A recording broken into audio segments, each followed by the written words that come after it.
Hello friend, स्वागत आहे तुमचं वैदिस किचन या चॅनलमध्ये.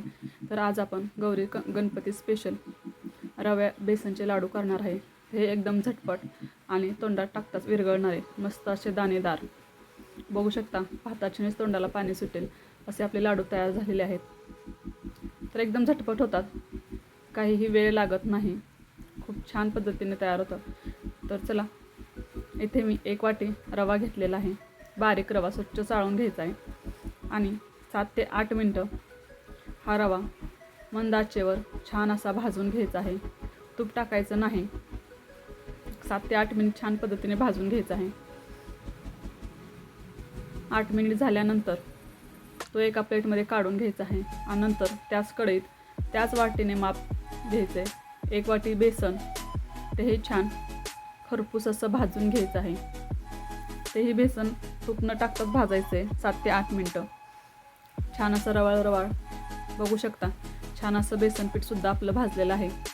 आता आपण त्याच्यामध्ये भाजलेला रवा ॲड करणार आहोत आणि 1 वाटी रवा घेतलेला आहे आपण. 1 वाटी बेसन आणि पाव वाटी तूप घ्यायचं आहे आणि छान असं मिक्स करून अजून 10 ते 15 मिनटंच फक्त भाजून घ्यायचं आहे त्याच्यामध्ये, कारण आपण अगोदर पण छान भाजलेलं होतं, त्याच्यामुळे नंतर जास्त भाजावं लागत नाही.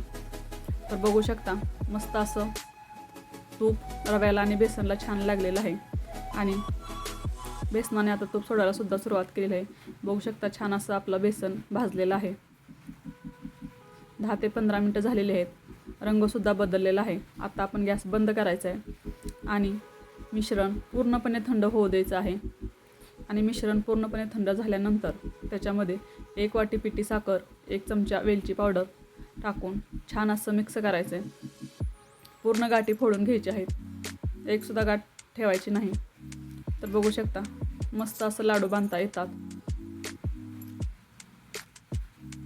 छान असे आपले लाडू तयार झालेले आहेत. एकदम रवाळ, दाणेदार, टाळ्याला न चिटकता लहान मुलेसुद्धा आवडीने खातील. झटपट तयार होणारे असे आपले मस्त रवा बेसनचे लाडू तयार आहेत. तर कसा वाटला व्हिडिओ कमेंट करून नक्की सांगा. व्हिडिओ आवडला तर चॅनलला सबस्क्राईब करा आणि व्हिडिओ पाहिल्याबद्दल धन्यवाद.